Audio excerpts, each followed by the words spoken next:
Hey, good morning. Now we get to participate in a every 2 to 4 year tradition because for the 8th time in my adult lifetime, we are now voting in the most important election of our lifetime. Heard a little radio commercial the other day. This politician was on there saying, "You've probably heard it said many times that this is the most," and again, it was radio voice, "the most important election of our lifetime. Well, this time we mean it." Like, I don't think you're making the point you meant to make there, buddy. Anyways, if you were here last week, we were talking about finances, and I was talking about that one of the things that our political system has done is slowly killing the idea of generosity.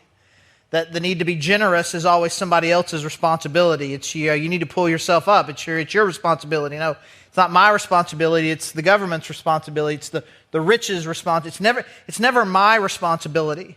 And generosity is slowly dying. As I was thinking about that, there's a couple other things I'm really afraid that are dying a slow death here in our country, and one of them is nuance. And nuance has the issues as you see them are not as simple as you see them.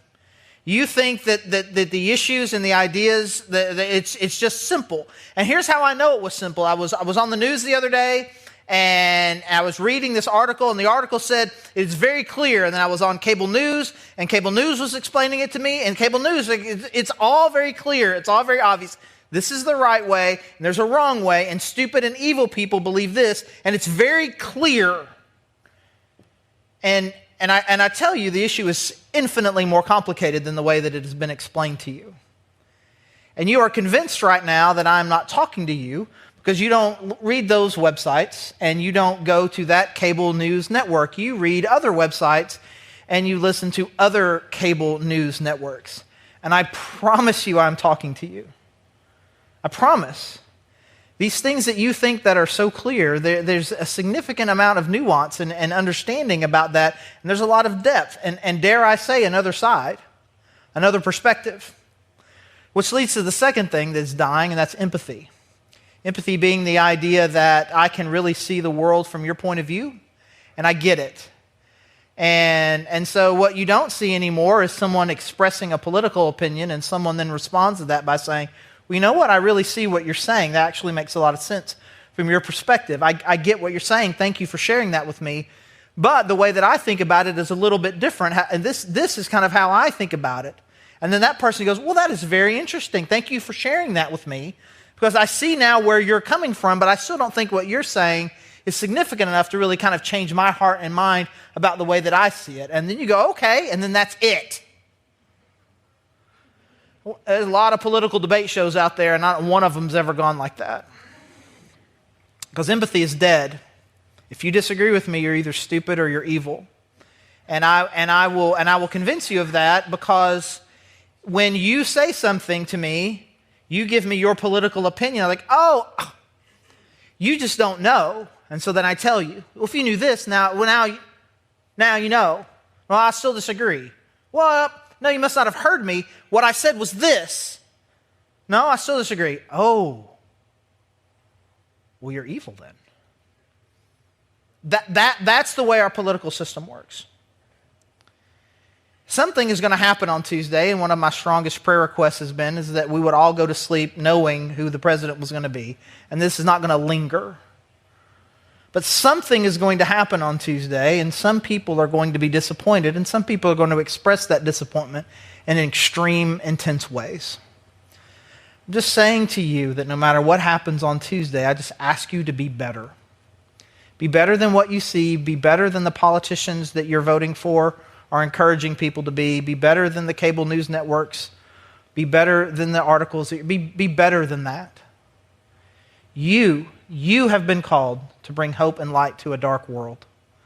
And we are not going to allow a world that continues to get darker in a lot of ways to make us dark as well. We are going to be the carriers of hope and light, so we can just be better. Generosity and nuance and empathy are not dead as long as God's people are carrying them. And so I just encourage you to do that no matter what happens on Tuesday, whether you are disappointed or not, whether you feel this is the most important election of our lifetimes or not. I ask you to represent God well on Wednesday. awkward transition. All right, so we're starting a new series on Jacob, and as I was kind of preparing this, reading this story, I was thinking about this moment for me, and it happened, I believe it was in my, I can't remember if it was late in my freshman year in college or early in my sophomore year in college, and I don't know, some of you who know me in real life won't be surprised by this, but the people who you really only your knowledge of me is kind of me on Sunday morning. He's like, that's kind of an over-the-top kind of personality. He's got the hand gestures, and he can get really excited, and then he gets really loud, and he starts telling stories. He's a funny guy. Stage Charlie's just got a lot. You just think, that's a lot. Whatever that is, it's a lot. And you think, and if you imagine like that's who I am all the time, you would think it would probably be exhausting to be my friend or to be married to me or really to be around me. But that's not who I am all the time. It is a part of me, and I like that, but it's more of a switch that I like to flip. Let's be hype. And so on Sundays, this is what it's like, this is how I like to communicate in large groups, and it's cool. And then there's other places like I'll flip the switch. If you've ever been with me to Razorback basketball game, it's like there's like 3 switches that get flipped. I mean, just very loud, very animated. It's not fake, it's real, but it's not who I am like all the time. Most of the time, I'm pretty chill. I mean, I'll still say things I think are funny or whatever, or I was kind of cynical. I don't know if you know that. I don't know if you figured it out yet, right? But mostly not a whole lot of hype. But there was a time in my life when that is exactly who I was all the time. All the time crazy, just trying to top myself with the dumb thing that I did yesterday with an even dumber, funnier thing today. And got a lot of attention for it, a lot of praise, a lot of friends, a lot of laughs. I like the laughs. I don't know if you figured that out yet or not, right? Heidi will ask me, like, for a service she's not in, she'll be like, how'd the service go? It's like, I said 3 funny things and they didn't laugh. She's like, well, what about the content? Content? I said funny things and they didn't laugh. It went terrible. It's awful. You see, good job. Now you're encouraging me, right? And so that's what it was for me. People like me when I'm goofy, when I'm loud, when I'm funny. And I was that guy all the time.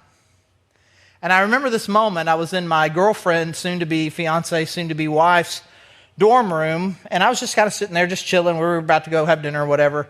And a roommate comes up to me and goes, what's wrong with you? Nothing? No, what's wrong? What's wrong? Nothing? You're not being weird. You're not being loud. You're not being funny. What's wrong with you? Nothing. I'm just chilling. And then it clicked. This is who I am.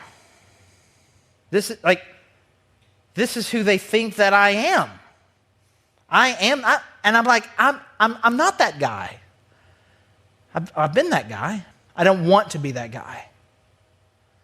I don't want to be a guy that is defined and is only good if he's acting goofy. And it was really this kind of life-altering moment for me where it's like, I'm going to be at rest and at peace with myself that there's a lot of times that I would rather just be and not have to be all of the things. Because I was allowing other people to define me. I was allowing people's responses to me to define me. I wasn't allowing who I genuinely was. I wasn't allowing who God was trying to make me be. I wasn't allowing that to define me, but other people's perception, their praise, and their perspective about who I was, that was what was defining me. And I remember switching. I was like, it's never going to happen again, at least on a regular basis, that me being chill, what's wrong with you?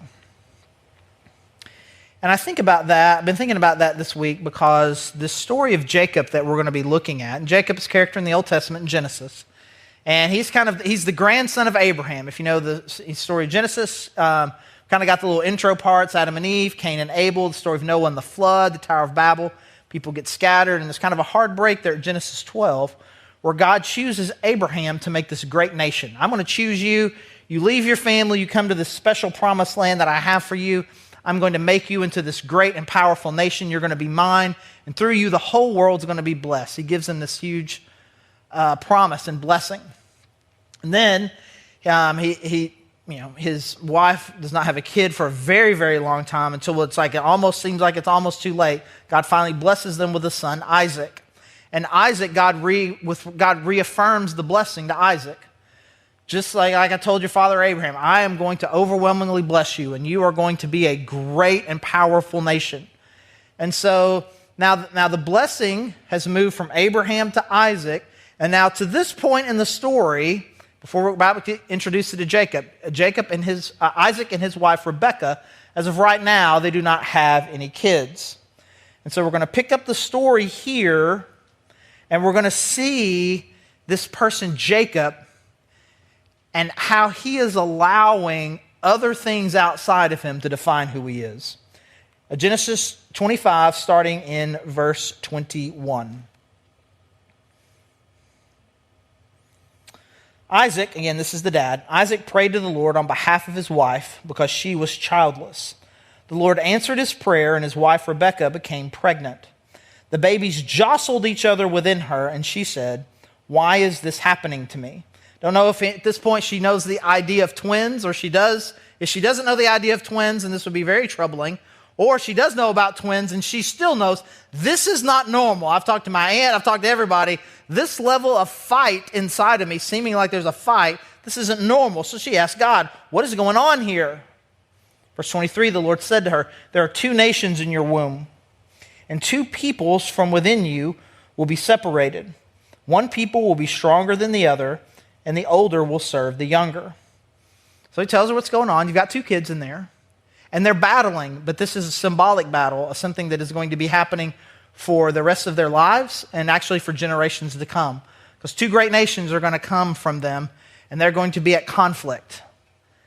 And then he makes this prophecy about the two boys, and in fact, the younger of the two is going to be the ruler of the older one, which again, in that culture would have been very strange. I mean, the older one is the one that gets the greater inheritance, is the one that gets the blessing of the family, is always going to be the stronger one. But God says, in this sense, it's going to be reversed. The younger one is going to be the one that rules.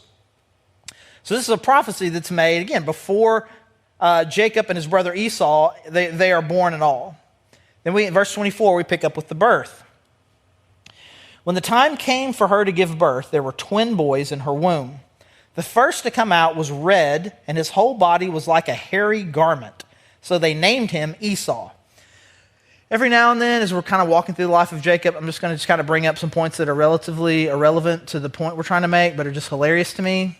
So this kid comes out, he's kind of red-skinned, and then he's just furry everywhere, and he's so furry, they name him Harry.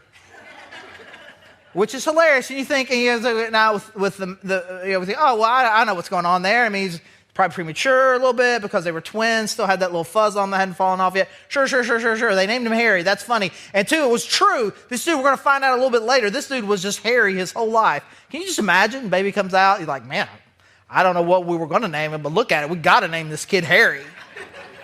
That's what Esau means. Anyways, irrelevant to the story. Verse 26. After this, his brother came out with his hand grasping Esau's heel, so he was named Jacob. Now that seems like irrelevant. It's just kind of a cute little thing. First baby comes out, and then the first baby comes out, you just see this little bitty hand that's kind of attached to the heel of the one. You think, oh, it's kind of cute, a little baby hand on the heel. And so they say, we're just going to name him. Baby puts his hand on the heel. And that's all that's so cute, except for the fact that the expression to grab someone's heel is very similar to our expression, you are pulling my leg. So pulling my leg, that means you're trying to trick me. You're trying to deceive me. And so holding on to the heel is the same thing. So when they decide that they're going to name him the one that holds on to the heel, they are naming him someone, you are deceiving. You are a deceiver. You are a trickster. We're going to name you Deceiver. Ha ha ha ha. And maybe you think you name a kid Jacob, maybe got a brother named Jacob. We got some people in here that are named Jacob. We got some Jacobs around here. Good, solid, biblical name. It's the Old Testament, sure, whatever. I'm not tainting the name for all of you. I'm just telling you what is happening right here. They named their child the one that deceives. And so what we have here in this story, with this prophecy that God gives, and then with this name that he's given, that before Jacob had done anything, God made a promise about him, and his parents gave him a name. He made a promise, and he gave him a name. And so what happens here is that these things that are spoken over his life, you are going to rule over your older brother. His mom knew this, and I'm sure at some point his mom told him. His mom told him, hey, you're going to rule over your brother. So not only had he made this promise, his parents had given him a name. They called him Deceiver. Now, a name is an incredibly powerful thing. It just is. It's just powerful. Names are powerful, especially in that culture. To name someone something was essentially to speak about their future. This is who we believe they are. This is who we believe they are going to be.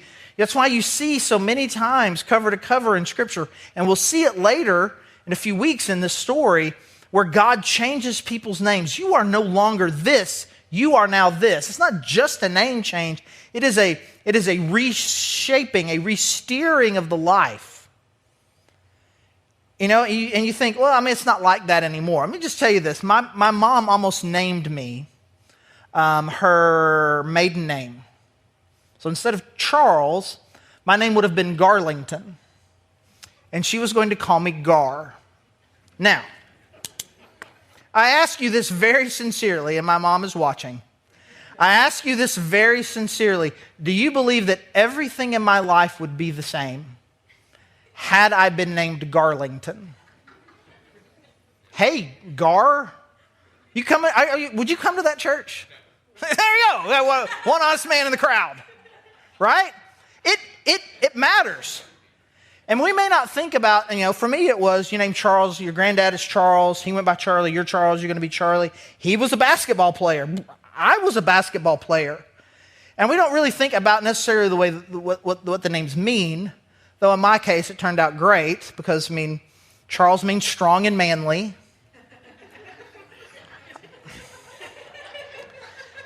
Heidi, she would, you probably don't know what your name means till you go to like the Silver Dollar City or someplace or something, and you find the little thing, the pen or whatever, and it says what the name means, right? When we first started dating, Heidi told me she could never find those with her name on it, and so I would always try to find one, and then ultimately I found one, this cheesy Christian bookstore, and it would say your name, and then what it meant, and then a verse to go with it. Heidi means goat herder, and I promise you I bought that. And I gave it to her for her birthday. It was amazing. So our oldest, Maylee Amanda, beautiful and beloved. In our hearts, we're speaking that into her. And that is what she is becoming. With Lauren Estelle, a victorious star. And we see that in her. And then we've got our blonde-haired baby girl, Layla. And Layla means like dark beauty. And which clearly she's not. And then Heidi says, you can't make that joke. And I was like, I will make that joke. And she's like, no, because Layla means that, but then Sue means light. And so what that means, what we're saying is that out of darkness comes something beautiful and comes light. And so I can't talk about that anymore or I'll start crying again. But this is, these names, they matter. And just imagine, like if you were named a phrase that made sense in English. Imagine for Jacob. Deceiver, come here. Trickster, come help your mom with the dishes. Deceiver, leave your brother alone. Deceiver, why do you keep doing that? Hey, deceiver. Over and over again for his whole life.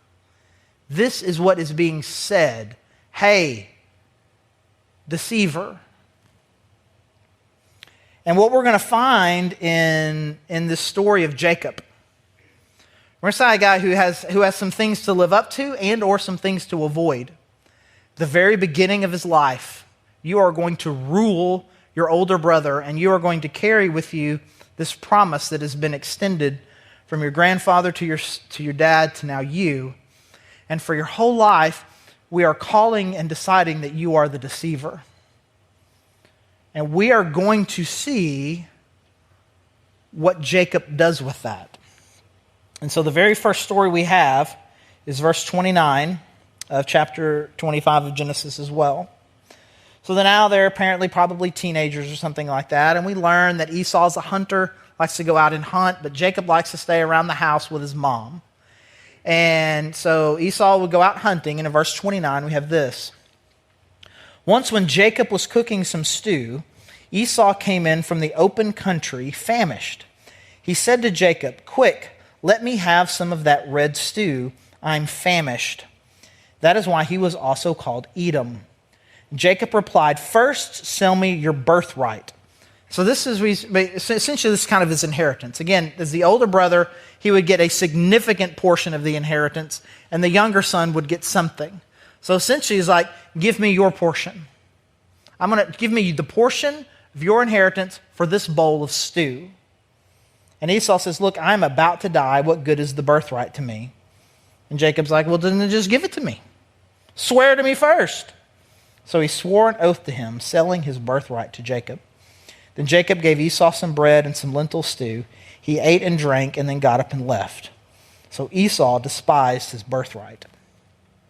In another series entitled Esau / the Hairy One, we would talk about the rashness here of Esau and what he does and how ridiculous it is. And again, just how not particularly bright he was. He was the strong hunter and Jacob was the homebody. Hey, give me that stew. Now sell me your birthright. Punch, punch, eat stew, right? But instead, Jacob essentially tricks him into selling him his inheritance for a bowl of soup. And then it says, and it makes sense, and Esau is really angry now. But it doesn't end there. The very next story, Isaac, their dad, is nearing the end of his life. He's blind, he can't see. He knows he's about to die, and he calls his older son to him and says, "Hey, listen, I'm about to die, but I want to bless you before I die. Go out and cook me my favorite, go out, kill some game, cook me my favorite meal, and bring it to me, and I'll bless you." Mama hears about it and doesn't want older son to get the blessing. She wants baby boy to get the blessing. And so she and Jacob craft this plan. "Here, you just go get one of our animals and kill it, and we'll make a stew, and you can take it in there to him, and you get the blessing." He's like, "You think? I don't know. He's not those to me. We don't even sound the same. We don't look the same." He's like, "He's blind. He won't know." He's like, "What about my voice?" He's like, when he hears, he's going to think, "This isn't Esau," and he's going to want to be like, "Feel my arm. Feel you. Make sure it's you." And he's going to notice that my skin's real smooth. And then she's like, "I got a solution to that." And this is a side note to the story that I only bring up because it's hilarious to me. So go get an animal, cut off part of its skin, and put that on your arm. And so then when he feels that, he'll know it's Esau. Esau was so hairy that in order to impersonate him, they had to take the skin of an animal. He's hairy like an animal. And so that's exactly what happens. He goes in there with the stew. He's like, "This sounds like Jacob. Are you sure it's you? Send me your arm." He puts that animal fur right there next to him and goes, "Yep, that's you," which is crazy, right? Anyway, it has nothing to do with the story. And so they trick Dad into thinking that Jacob is Esau, and he gives the blessing to Jacob. And so he steals again with this plot. He and his mom, they trick the dad, they trick the brother. They're incredibly deceptive in order to steal again something from Esau. So what does this mean? As we see that he's been given this incredible prophecy about God, about the life that he's going to live, about what he's going to become. He's known as the deceiver. What do we learn about Jacob as all of these things happened before he was really even born? What has happened to him? What is he doing with this prediction, these things that have been put upon him? What is he becoming? And there's a couple of things we're going to talk about first. The first one is that he lived up to the name he was given. He did. They called him Deceiver his whole life, and that is what he became. Deceiver, deceiver, deceiver, deceiver, deceiver. Every day, multiple times a day, his whole life. And he became what they said. What strength would you have to overcome that? To be called, to be named Deceiver, to hear your parents describe you that way every day, to retell the story and say it was essentially foretold by your little baby hand what you were. You are a deceiver. What strength do you have to be able to overcome that? Well, apparently, he didn't have it. And so the question I ask, do you have it? Do you have that power? Do you have the ability to overcome that? Because there are people that have spoken into your life about who you are and what you are like and what you're going to do and what you can accomplish and what you can accomplish. Well, man, it's a good thing that you're pretty because you're not very smart. That's the only way you're going to get a man is just by being pretty because I don't know how anybody can be your friend. You're kind of rude. I can't believe the way that you talk. I can't believe the way that you are. Why are you like that? Why are you so rude? Why are you so loud? You're never really going to amount to anything. With the way that you work and the way that you think and the way that you act, you'll be lucky to even get into college, much less ever make something of yourself. These people, they say these things. A parent says it. An older sibling says it. A friend says it. A teacher says it. A mentor says it. And they speak these things over you and they say, this is who you are. Are you proving them right or proving them wrong? Jacob didn't have the strength to do it. When I was in first grade, they made a decision in our school district to start a gifted and talented program in a part of town, in a different school in a different part of town. So ultimately, I was going to this part of town. It was a completely different culture there, different socioeconomic. Everything about it was different. And it was a really interesting decision that they made because one of the things that I'm sure that they didn't know is that in that culture, it was wrong to be smart. And some very, very hurtful things were said to other kids in this area, in this school, to the ones that were smart. Very hurtful, very insulting put downs. It was wrong to be smart. And my mom would tell you, and it's true, that I've spent my whole life trying to not be thought of as smart. That's not what I want you to think of. What's Charlie like? I wanted them to think that I was athletic. So I worked really, really hard to be good at basketball and to be good at sports. And I've always wanted to be thought of as funny. And because smart is something you don't lead with, it's not something that you're proud of, it's something to be ashamed of.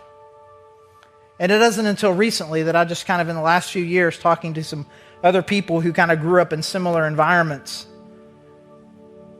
kind of how much I've spent in my life running from that and why. I've mentioned this before if you've been here. I've had two different mentors that I've had. One told me that I was too nice. I would never be a good leader. Another guy told me right after he fired me, you'll never be a successful pastor. People say things and they think they're just talking, man, but it matters. Words matter, and you speak these things, and then somebody speaks them to you, and then you carry them. And he didn't have the ability to overcome it, at least not yet. We'll see as this story unfolds what happens. But it's not just simply that he lived up to the name he was given. He also took what he wanted rather than trusting in God's promise. God said, I'm going to bless you. I'm going to make you this great ruler. You're going to rule over your brother, and you are going to be the carrier of this blessing from your grandfather to your dad to you. But rather than trusting God to give that to him, he took it. I'm going to take it. He and his mom conspired to trick and to steal from their brother. The rhetorical question that I ask is, what good did it do Jacob to steal these things from his brother? He steals the inheritance. He robs of blessing. What happens? Like, what did he get? And the answer to that really is nothing. Esau basically came to him afterwards and said, hey, guess what? When our dad dies, I'm going to murder you. Okay, it seems fair, actually. And so mom hears about it, and they make this plan to kind of send him away to live with some other relatives. Where we'll find out next week, he meets the original trickster. And bad things happen to him. He never really gets the inheritance. All he did was cause problems for himself because he did not have the patience to wait for the blessing and the promise of God. He decided to take it, and by taking it, he only caused problems for himself. He did damage to his family, he did damage to himself, and delayed the ability of God to be able to bless him. That's all. Nothing good came from it. And we do this all the time. We know that God has something good for us, and rather than waiting, we take it. I see it with single people too often, where you talk yourself in to a guy or a girl that you know is toxic for you, but at least they're here. And I want this so bad, I just have to take it because I cannot wait. Last week we're talking about finances. And that last thing I said, and I hope it's not the only thing that you said, was that God wants you to enjoy what you have. But it begins because you can only do that if I give generously and I save for the future and I prepare for emergencies. Then I can enjoy it. But I can't wait to do this. This is too hard. It's too tedious. I'm just going to take now. And all you're going to do is cause problems and delay the blessing of God. This happens often with wanting to have kids. It happened to us we knew that God wanted us to have a third kid. We just knew it. We just felt like God had promised that to us. We never went back on birth control with Lauren, and it just never happened. 11 years is a long time to wait. We knew that God wanted us to move to Fayetteville, and He wanted to bless us while we were here. 9.5 years is a long time to wait for the house that you moved out of to sell. In the meantime, in 9.5 years and 11 years, there's a lot of temptation to reject God, to be angry at God, to make terrible decisions to get what you feel like you are owed, because I do not trust God in this process. So I'm going to take it. And if I say that you're going to have to wait for the blessing and the promise of God, the last type of illustration that you want me to use is a 9.5-year one, an 11-year one. If you just wait like between 9 and 11 years, you're going to see the overwhelming blessing of God. Nope. I need this now. And I will be patient with God for a week, a month, max a year. I cannot trust God that much.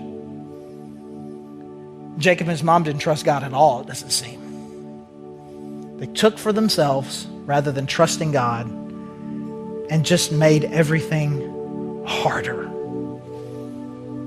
So I leave you with this. Who decides who you are? Do the negative words, thoughts, prophecies that people have put on you, does that define who you are? The woundedness that comes from that, does that define who you are? Do your desires define who you are? What you want, that is what you will take, and this is who I am. I am someone who takes what He wants. Or does the God of the universe define who you are? And I will allow Him, His voice, to be louder than collectively all the other voices that I've ever heard in my life. He tells me who I am. I am His beloved child who is with Him forever. And He says He wants to bless me. And all I have to do is trust Him and be patient. Can we We've got this story in here, and at least up until this point, it's just negative. Can we take this warning and say that I'm going to trust God more than what I can take and more than what these voices are? So I encourage you, man, as we have some time of reflection. I want to try to be specific. I want you to spend some time really thinking. Do you have a defining moment or moments where people have spoken things over you and you feel like you are living those things out? Will you give those things to God today and say those things are no longer true? God, I trust you instead. Is there a delayed blessing in your life that you need to reclaim and repledge your trust and faithfulness to God in? Let's pray that for ourselves and for each other. Let's pray.